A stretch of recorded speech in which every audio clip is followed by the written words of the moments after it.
তারপরে করিস কেন দেশ বলছে তুই বুঝে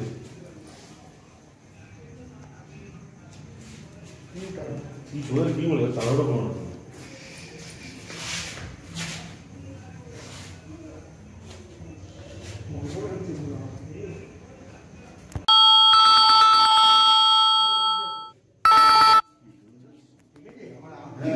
বলছি এদের কোনো মেয়ের নাম কি? মিঠু চৌধুরী। মিঠু, মিঠু, হ্যাঁ মিঠু তো ডাক না। এদের কোনো রিলিফ আসবেন জানেন না? মানে এত বেশি কনজারভেটিভ বা দরজা বন্ধ রাখতো বরাবরই অলছু কোনো দুজনের বয়স হবে যে ভদ্রলোকের বয়স তো 80-র ওপরে হবেই নিশ্চয়।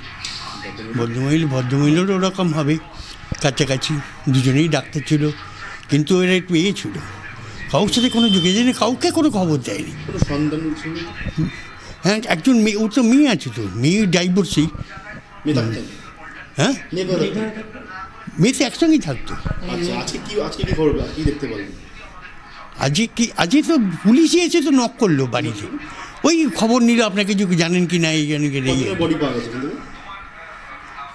এমনি যা শুনলাম ওভার ইয়ার করা, বলছি আমার সাথে তো কথা হয়নি, বললো যে 23 তারিখে নাকি মারা গেছে। কোথায় মারা গেছে? এই বাড়িতেই নাকি। তারপরে আজকে কজনের বডি পাওয়া গেল? দুজনের বডি। মেয়ে কোথায় ছিল? সব বাড়িতেই ছিল নর্মাল। মেয়ে নাকি পাউরুটি কিনেছে, সকালে বাজার করেছে, খেয়েছে, সব কিছু নর্মাল। মানে হ্যাঁ বাড়ির পাড়ার লোকই তো বলছে চিৎকার করে। কি বলছে? দাও মাস্কটা পরে নিয়ে। দেখুন, প্রথমেই একটা বলি যে আমরা যে এখন যে ফ্ল্যাট কালচারে বাস করি, সত্যি কথা বলতে কি আমাদের তো পারস্পরিক সম্পর্কের যে সুতোটা অনেকটাই বিচ্ছিন্ন। আমরা এখানে 10 বছর আছি, ওনাদের সঙ্গে আমাদের ব্যক্তিগত কোনো সংযোগ ছিল না। ওনারা একটু নিজেদের মতো থাকতেন।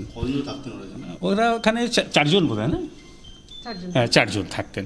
এবং আপনি যদি আমাকে জিজ্ঞেস করেন বাড়তি কোনো তথ্য আমি দিতে পারবো না, এটা খুব দুর্ভাগ্যজনক।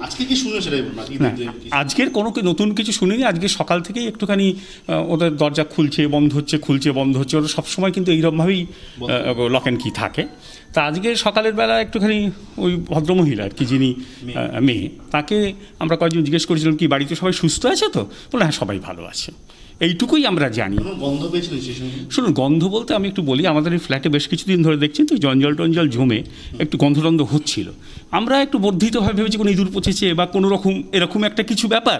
সে না, এটা আজকেরই সব প্রথম আমরা উপলব্ধি করি, কিন্তু সেটা ব্যাপারটাকে করে গুরুত্ব দিইনি, কারণ আমরা মনে করেছি এই সমস্ত ওই গার্বেজ থেকেই হয়তো কোনো গন্ধ বেরোচ্ছে, তারই কিছু বর্ধিত ব্যাপার।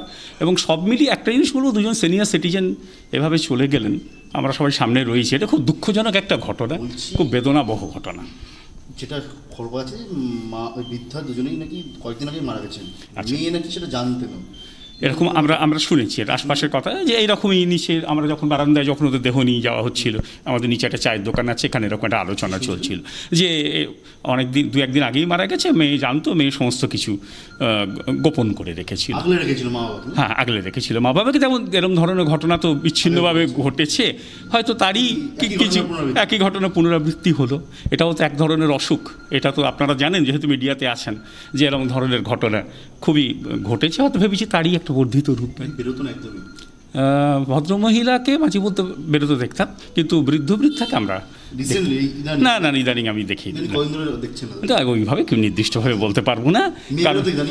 হ্যাঁ মেয়ে ইদানিং না, হয়তো একটু ওইখানে জঞ্জাল ফেলতে গেলেন এইরকম ধরনের। আর সত্যি কথা বলতে কি আমি আমার স্ত্রী আমরা এখানে থাকি, আমরা আমাদের মতনই থাকি এই আর কি। হ্যাঁ আমার নাম আদিত্য ভট্টাচার্য, আমি একজন স্কুলের প্রধান শিক্ষক, রিটায়ার করেছি 3 বছর আগে।